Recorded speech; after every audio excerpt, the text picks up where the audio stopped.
साली आधी घरवाली। सिमरन की छोटी बहन विभा माँ के होते हुए भी सिमरन के ही पीछे लगी रहती थी।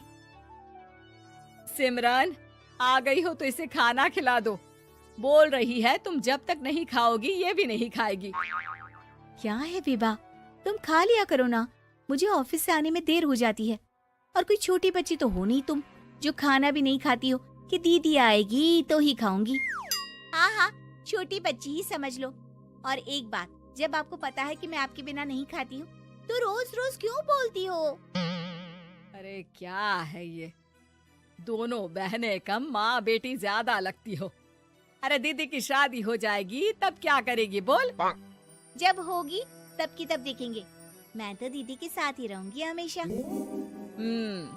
दोनों की शादी ऐसे घर में कर देंगे जहाँ दो भाई हो। खैर, मामला आया गया हो जाता है। एक दिन सिमरन के पापा जब घर आते हैं। तुम लोगों के लिए अच्छी खबर है। वर्मा जी है ना मेरे दोस्त, उन्होंने सिमरन बेटी के लिए रिश्ता बताया है। बहुत अच्छा लड़का है, सिमरन को भी पसंद कर लिया है और कल वो लोग आ रहे हैं सिमरन को देखने अपने घर। सिद्धांत अपने माता पिता के साथ सिमरन को देखने आता है। उसे सिमरन अच्छी लगती है और शादी तय हो जाती है। सिद्धांत की माँ कहती है, अब तो हम लोग ले जाएंगे जल्द ही अपनी सिमरन को यहाँ से। अरे हाँ हाँ, क्यों नहीं, आपकी ही है अब तो हमारी बेटी। दूर खड़ी विभा सब सुन रही होती है। अब तो दीदी की शादी हो जाएगी, फिर तो वो चली जाएंगी। दीदी के बिना मैं कैसे रहूंगी? कुछ न कुछ तो करना ही होगा जिससे दीदी की शादी ही ना हो। सभी के जाने के बाद क्या शादी के बाद दीदी हम लोगों के साथ नहीं रहेंगी? अरे नहीं तो फिर क्यों रहेगी, शादी हो जाएगी तो अपने घर चली जाएगी ना। तो मैं भी जाऊंगी उनके साथ, मेरा भी सामान पैक कर देना। अरे कैसे बात कर रही हो विभा, दीदी के ससुराल छोटी बहन नहीं जाती। हाँ, कभी कभी जाकर मिलाना और रोज फोन पर भी बात कर लेना, ठीक है? नहीं पापा, आप तो जानते हैं मैं दीदी के बिना खाना भी नहीं खाती, ना ही मुझे उनके बिना नींद आती है। सिमरन बहन की बात सुनकर इमोशनल हो जाती है। अगले दिन से विभा खाना खाना छोड़ देती है। लोगों के लाख समझाने के बाद भी विभा ना खाती है ना ही सोती है। अंत में हार मानकर सिमरन सिद्धांत से मिलती है। सिद्धांत, मेरे मम्मी पापा ने बचपन से ही विभा और मुझे साथ रखा। वो मुझसे बहुत जुड़ी है। मुझे उसकी टेंशन रहेगी शादी के बाद, क्योंकि वो मेरे बिना नहीं रह सकती है। अरे ये तो छोटी सी बात है, वो हम लोगों के साथ हमारे घर में रह सकती है। जब उसकी अकल आ जाएगी या वो समझ जाएगी कि तुम्हारा घर वो नहीं बल्कि ये है, तो हम उसे घर छोड़ आएंगे, ठीक है? सिमरन खुश हो जाती है क्योंकि वो यही चाहती थी। वो माँ पिता से बात कर लेती है। अरे कैसी बात कर रही हो सिमरन, भला बेटी के ससुराल में हम छोटी बहन को कैसे भेज दे? जमाना क्या कहेगा? अरे तो पागल हो गया है, मना कर दे। इस शादी में इन लोगों का तो ये चलता ही रहेगा। कभी बहन यहाँ आ रही है, कभी वो बहन के पास जा रही है। अरे शादी हो रही है, कोई मजाक थोड़ी ना हो रहा है ना बाबा ना। माँ कैसी बात कर रही हो? सिमरन से मैं जुड़ाव महसूस कर रहा हूँ और इतनी सी बात के लिए इतनी अच्छी लड़की को कैसे छोड़ सकता हूँ? सिद्धांत की भी जिद होती है कि वो सिर्फ सिमरन से ही शादी करेगा, और होता भी वैसा ही है। सिद्धांत और सिमरन की शादी हो जाती है और दहेज में आ जाती है विभा। शादी के बाद बुआ सास कहती है, अरे माँ ना, साली आधी घर वाली होती है, लेकिन ये क्या, तुम तो उसे घर ही ले आए।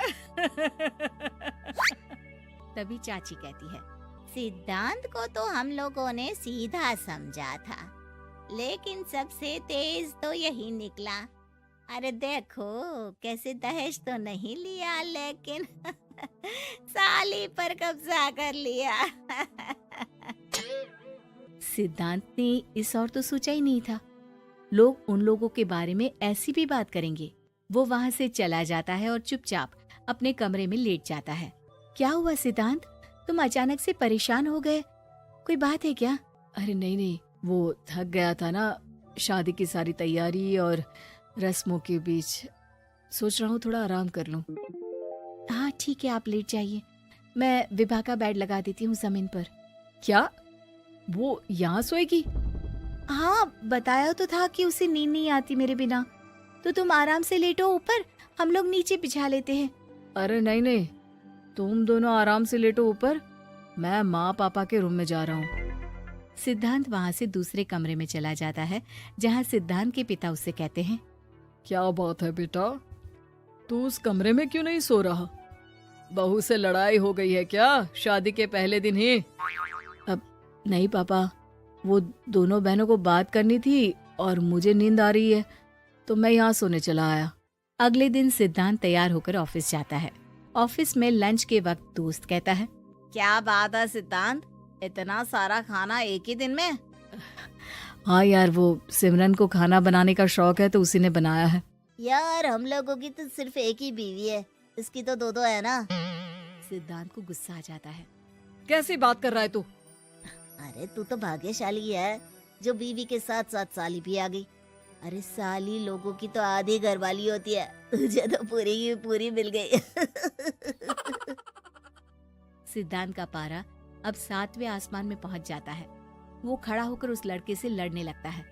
हाँ, मेरी शादी में मेरी बीवी के साथ मेरी साली भी आई है, ये सच है, लेकिन सिर्फ कुछ समय के लिए, क्योंकि उसने सिमरन को बचपन से ही माँ की तरह देखा और यूं अचानक वो सिमरन से अलग नहीं रह सकती थी। इसलिए सोचो, अगर मेरी बीवी उसके लिए माँ का स्थान रखती है तो मेरा दर्जा क्या हुआ?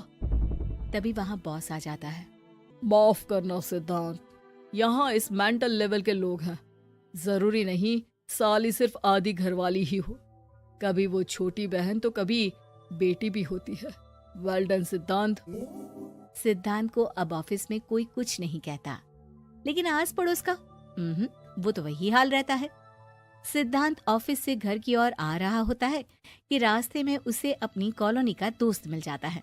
क्या बात है, चेहरे की चमक बता रही है, शादी से बड़ा खुश है तू, क्यों? हाँ यार, अच्छी लड़की और अच्छा परिवार मिलना कहाँ होता है जल्दी आजकल। यार हमें भी दिला देना ऐसा परिवार जहाँ एक के साथ एक फ्री की स्कीम चल रही हो। सिद्धांत को फिर गुस्सा आ जाता है। वो दोस्त को मारने के लिए हाथ उठाता ही है कि वहाँ विभा आ जाती है।